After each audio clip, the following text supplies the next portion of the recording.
Hello, my name is Eric and I'm doing another one of my photography vlogs called One Body, One Lens, One Roll, One Day. I am currently at Ledges Overlook near Peninsula, Ohio. I just did a nice portrait session earlier today, so figured I'd do one of these here while I'm here. Today's camera is a Nikon N70. I've shot a couple of these before. This was the final one of a small collection I bought, and one had a glitch on it, previous episode. A couple others were okay. This is the last one. So you're familiar with this camera already, at least I've talked about it already. Today's film is a roll of unknown condition Kodak Max 400. It's not from the batch I bought on eBay. This is from another series, so I am pulling it back 2 stops. I'm going to assume this is 15, 20-year-old film.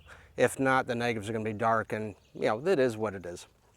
But today's lens is kind of more of a unique lens. It is a Vivitar Series 1 70 to 210, 2.8 to 4.0. This is an extremely sharp, at least back in the day, was extremely sharp, extremely fast lens without the price point of a 2.8 constant. So this was a very nice lens. And when it came to Vivitar lenses, the Series 1s were their better line versus the standard Vivitars were just kind of more of the consumer grade. So this is a Series 1. This is a, that 2.8 to 4.0, so it's pretty fast. It does slow down a little bit as you zoom. It is a push-pull zoom. A lot of lenses back in the day. Now this is a manual focus lens. This is an autofocus body. Nikon does have some compatibility with their manual focus lenses as long as they are what's called an AI or AIS series. This is an AIS series lens, so it's totally compatible. Except for I do lose autofocus, but that's okay. I am, lots of paths.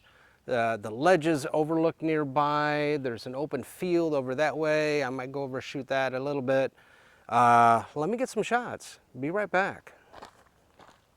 Okay, using an old manual lens on an autofocus body, this particular style, the camera cannot identify the f-stop that it is on, but it can give me that meter reading. So I've got to look through the viewfinder, set my f-stop by looking at the lens because I'm seeing a double dash because it's mechanical and the camera's looking for an electronic reading.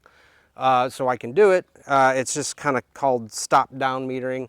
As I stop down the meter exposure value inside the bars with the lines, over exposure by 1, 2 stops, moves with me, and then I can kind of center it up a little bit and then shoot it there. I just have to remember that if I point a different direction where it's brighter, keep an eye on that to see if my lighting has changed a lot. Now, underneath the canopy, some dramatic shadows, but the light really hasn't changed.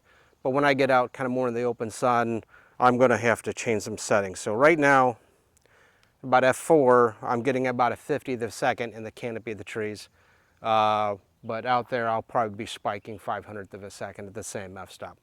All right, let me get some more shots. Be right back. Okay, so when you're walking around places like this, whips ledges, top of the ledges, the rocks are nice and smooth, so make sure you get on your hiking boots, whatever. I've got some old sneakers on, so kind of they slip a little bit, so I'm not going to go too far close to the edges because I don't want me and the equipment go sliding. But I'll get some other shots. So when you're out hiking and stuff like that, doing your own photography type stuff, make sure you got the right shoes for what you're doing. These are not the right shoes. My hiking boots are at home, but that's okay. It just means I got to find some other stuff to shoot. Be right back.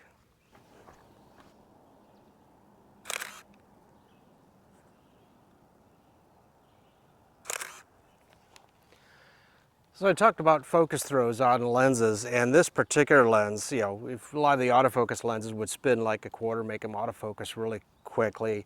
I think one of the Takamura 50mm 1.4s I have is almost a halfway spin, so you can fine tune your manual focus.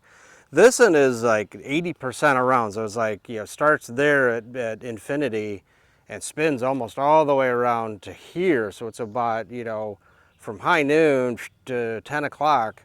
And you can get down to a very nice macro, 1 to 2.5. So this does have that macro in it. It's not a clutch shift where you've got to pop it in a macro. This just kind of does an easy smooth into it. All right, let me get some more shots. I'm at shot 13 on a roll of 24. So let me get some more. All right, so the difference between, let's say, a picture and a photograph, or a snapshot and a photograph.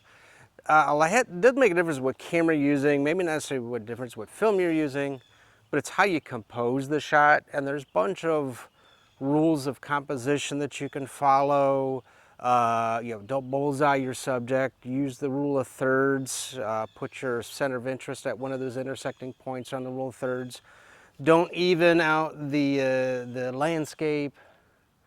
Do leading lines with paths and stuff like that. A lot of my photos, nice little leading lines. You can see where the path is going rather than just going boom in your face.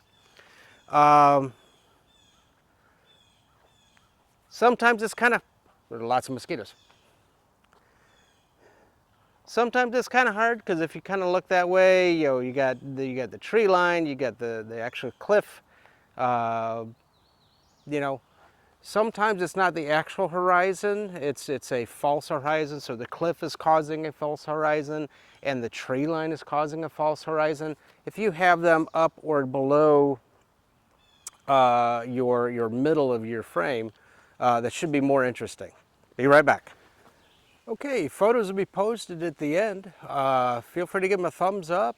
Feel free to share this if you learned something new, like the Ledges Overlook. Again, Ledges Overlook near Peninsula, Ohio. If you like the film, camera, the lens, feel free to give a comment. I've got a bunch of different cameras and some weird films. This is just kind of standard stuff, just because I wanted to try out the lens, even though I did have to pull the film back a little bit. Alrighty, and my film rewound. Again, roll of Kodak Max 400, unknown conditions, so I pulled it back 2 stops. All right, we'll see you guys next episode. Thanks.